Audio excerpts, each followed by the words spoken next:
Hey everybody, thank you for joining this morning with Coffee Break.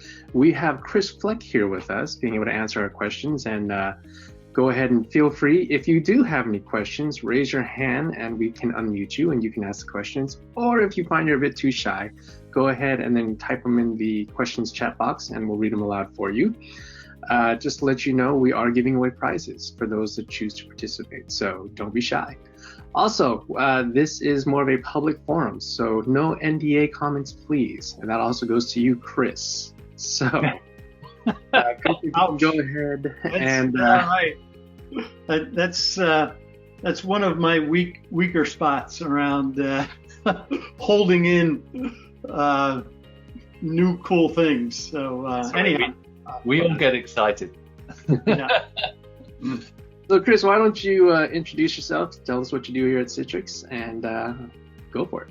Sure. Yeah, so thanks for having me. I'm a tech fellow at Citrix, been around 18 years, almost 18 years, and I've done a number of different roles. Right now I'm basically managing the innovation funnel, the internal innovation funnel at Citrix, around developing our IP, the patent portfolio, our internal hackathons. We have a series of innovation steps that we go through internally, which kind of start out as individual research projects or skunk works that lead up to a hackathon, and then we do that every quarter. And then once a year we do tech fairs. We just had our first virtual tech fair recently. And then we go beyond that around picking out the projects that have good opportunity, the best opportunity to take it further, where the innovators can kind of step out of their day job actually and work on it heads down full time for a quarter, and a full incubation kind of process to be able to really encourage innovation from inside the company to not only build a project or a hackathon, but take it further as well.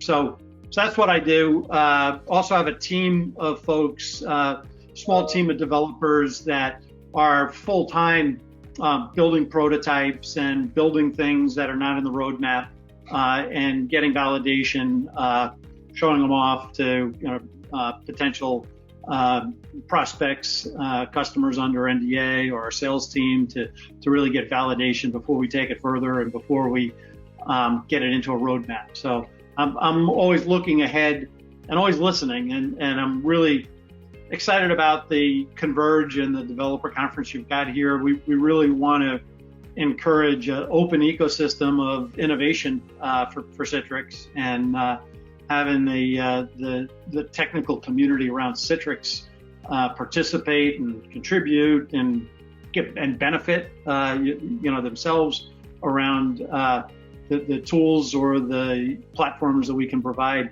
I'm all for it. So I'm really happy to see you promoting this and getting an audience together. So Chris, you're a technical fellow, is that right? I've only been at Citrix 4 months, but you're the only technical fellow I've encountered. Can you explain a little bit about what that means? Sure. Okay. There is another one now, Rick Feho, as well. He just was promoted recently. So it's basically a high level. Often it's an individual contributor.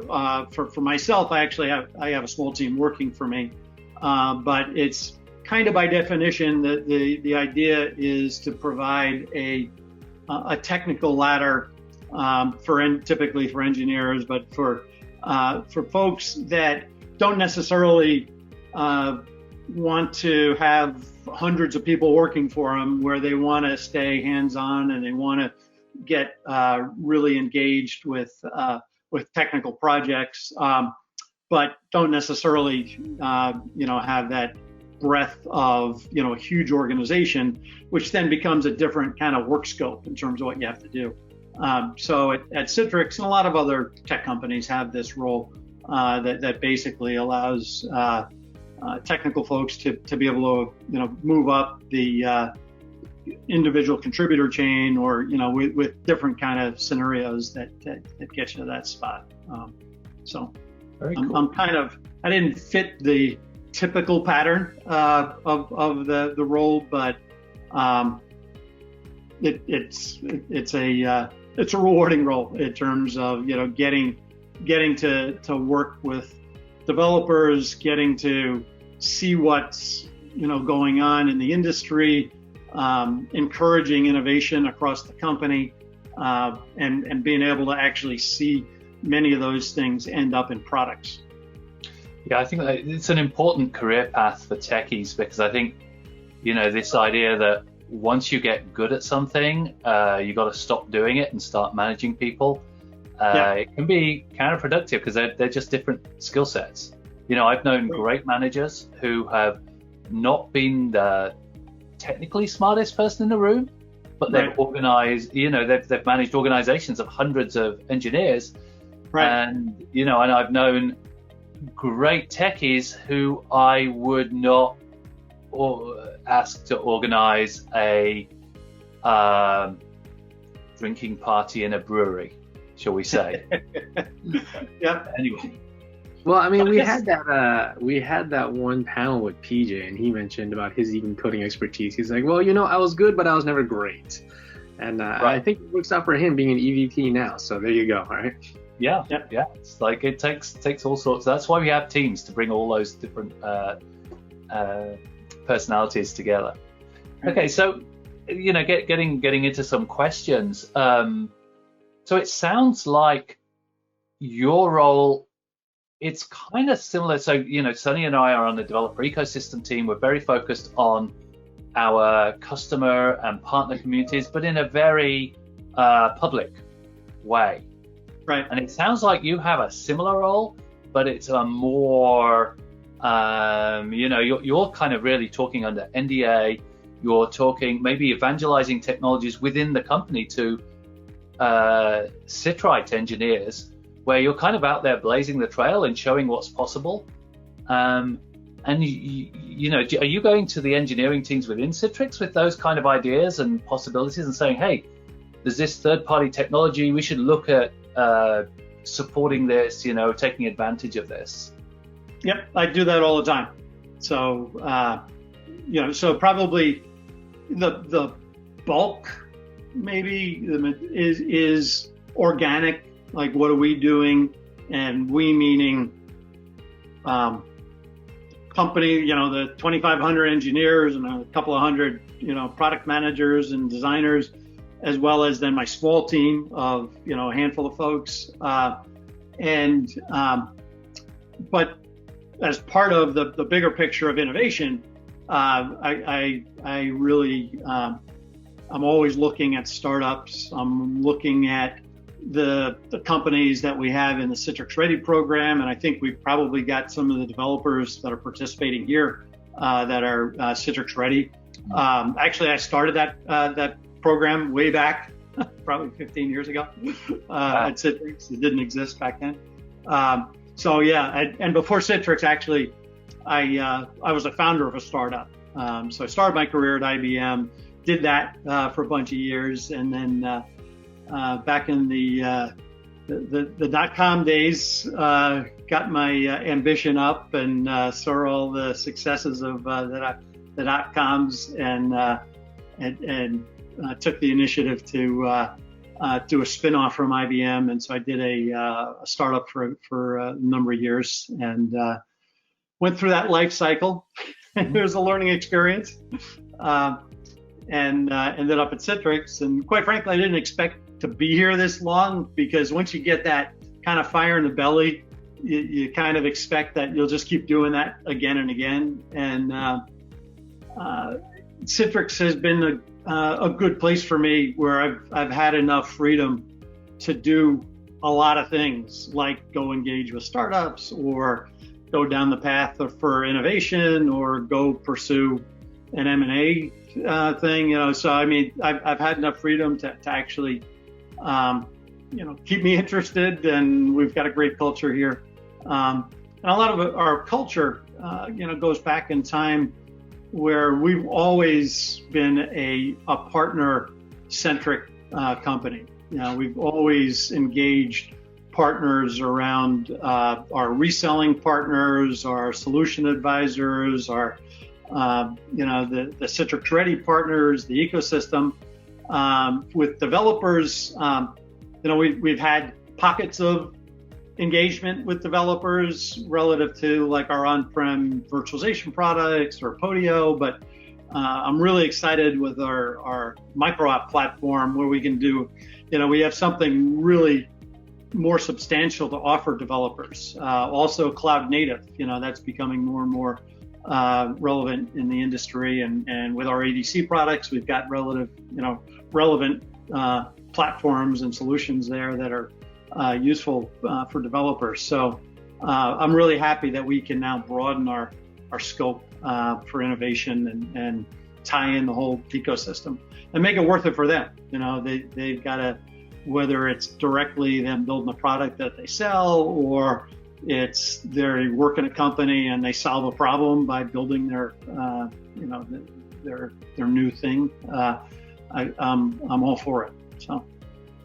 So you have a very enviable experience of the breadth of Citrix products and kind of bringing them together. And we're halfway through our hackathon.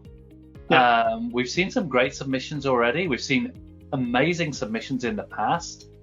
What are the kind of, if people are still looking for ideas to come up with something, bringing together maybe Citrix technologies, maybe some third-party technologies, the theme is building the future of work, and right.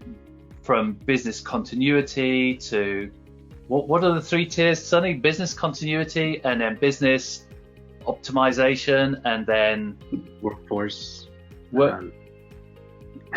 Anyway, it's like the hierarchy of needs. Let's kind of deal with the essentials. Let's get some nice to haves, and then let's go for the brass ring.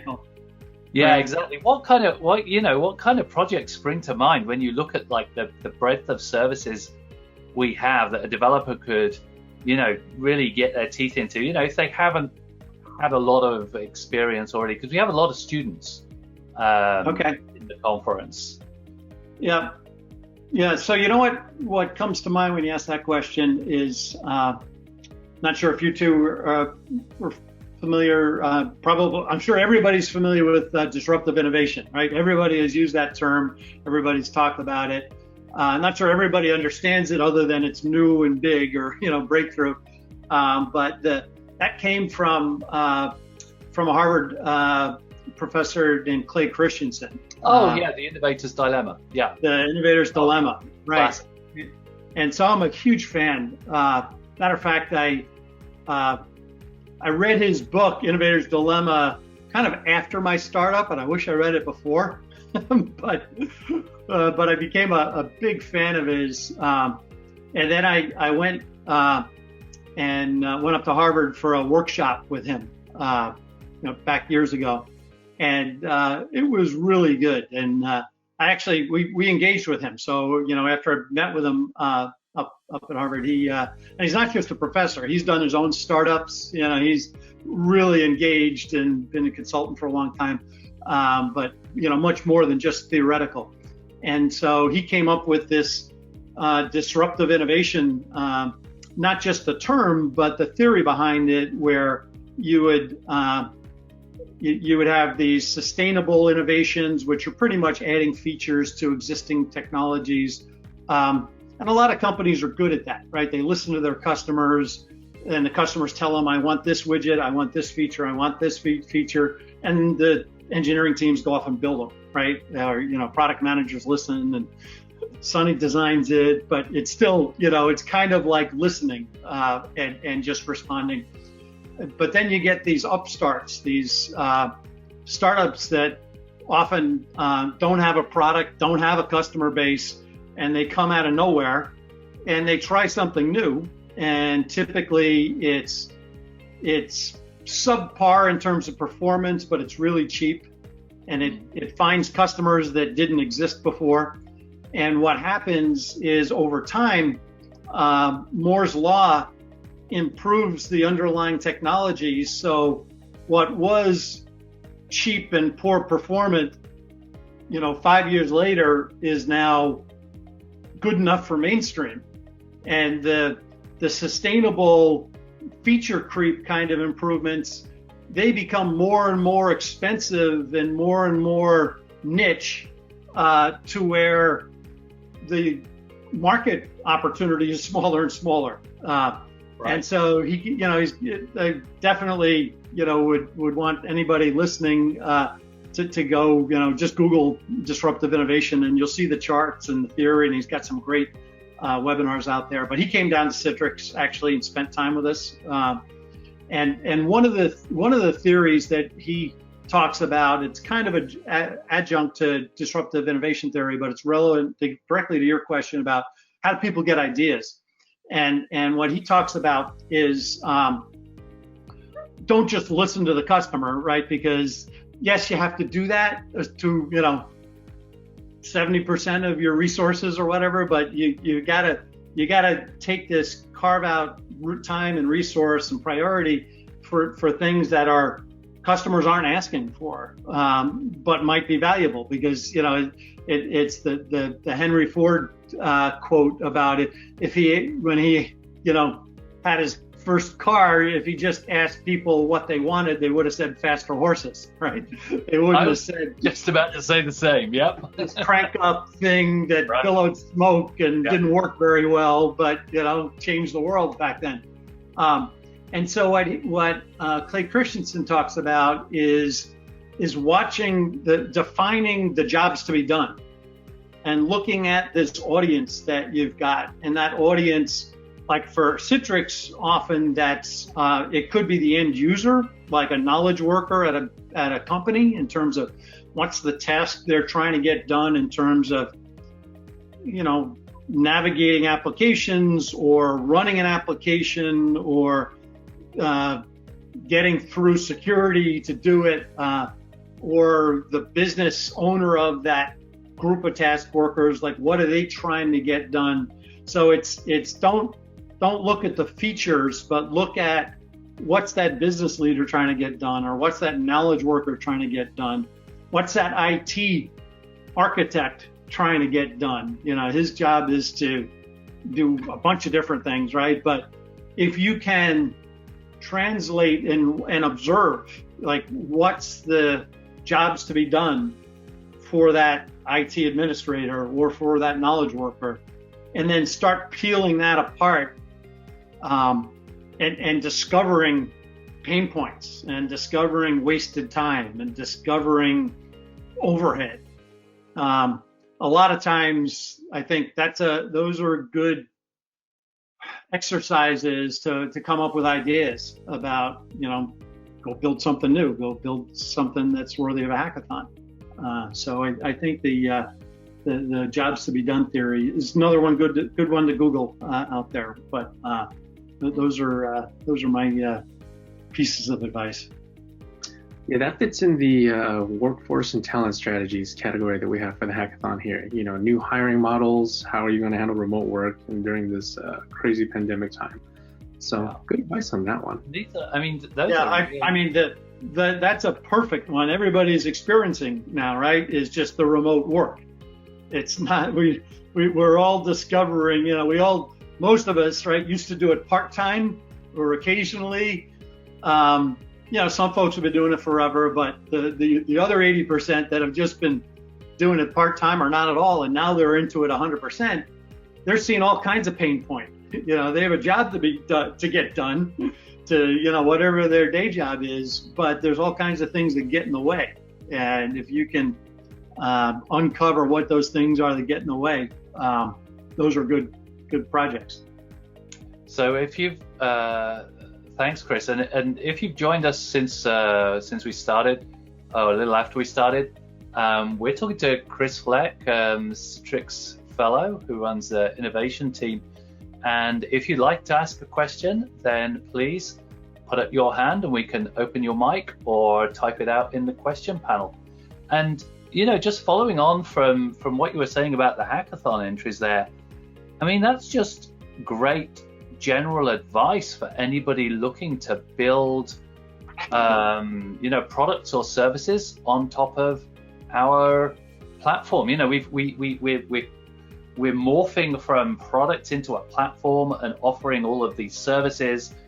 And I can totally see third parties just doing exactly what you said, looking for those kind of opportunities to provide something that nobody's even asked for yet, but when they're offered it, it'll just be a huge hit. Right.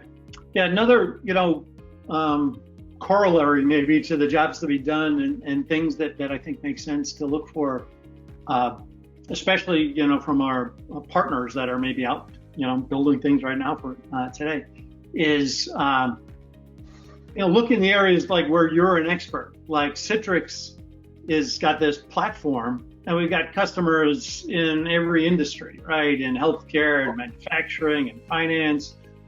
But frankly, we're not an expert in any of those things, right?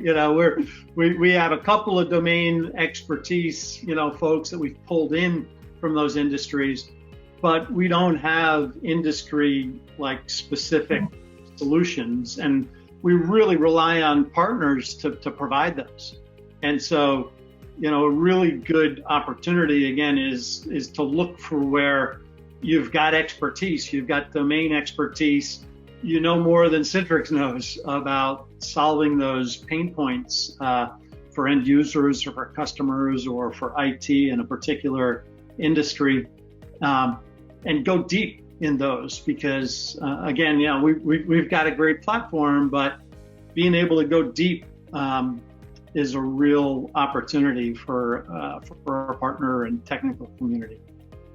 Yeah, as almost everyone in the Citrix world must know by now, I used to work at Salesforce, and what was striking back then, I was there from 2010 to 2016, and we had a partner called Viva, VEEVA, who actually built.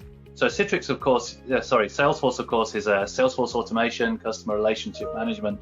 So Viva built a special purpose CRM system for life sciences, for like biotech firms, pharmaceuticals, on top of that Salesforce platform. And and they IPO'd when I was at Salesforce. They were the first Salesforce partner to go from a pure Salesforce startup to take that idea to IPO. And really, that's the potential, is for billion-dollar companies literally to be formed, leveraging, taking this broadly applicable general set of technologies and services and applying them to niches. And like highly regulated industries like healthcare and financial services are great examples where you have to have deep domain knowledge, but then having this, Lego set to pull from and build something new is just a huge opportunity. Right. And if you look at something like healthcare as the example, Citrix is already there and we're already credible. And so if you're a startup, you're looking for credibility and you're looking to not necessarily reinvent the wheel. So you don't have to build all those platform pieces. You can just take what's there and spend all your limited resource on, solving that, that last 10% or the last 50%, whatever it is, but solving that unique part of the problem without having to build the full stack. All right. So we have some feedback in the comments here. Hardell Singh says great insights. Appreciate that. And Brain Crampton asks, what's the coolest app you can envision for workspace using micro apps?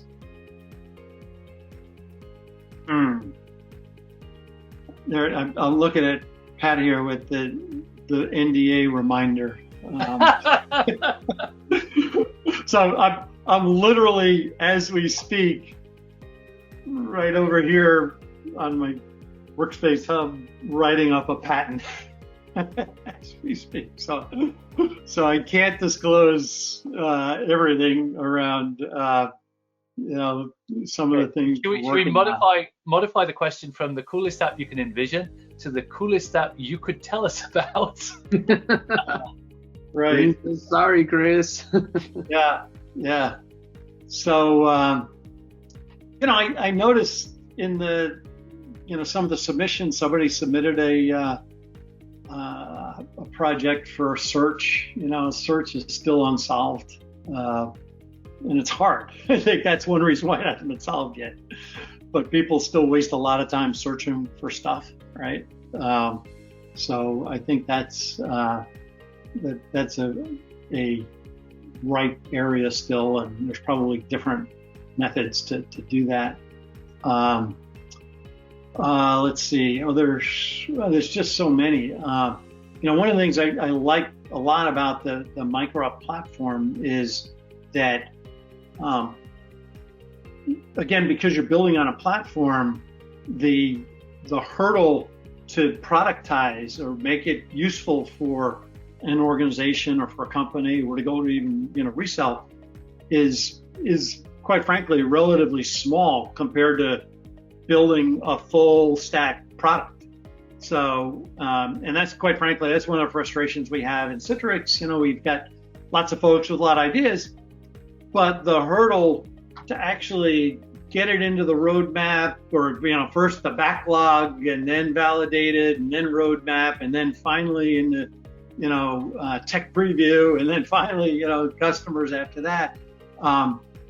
It has to be like really, really good, and it's a small fraction of the set of great ideas. And as a result, you end up with this really small list of, well, we can't do everything, so we have to pick those 3 things, because it's so much effort and takes so much resource to build full stack products.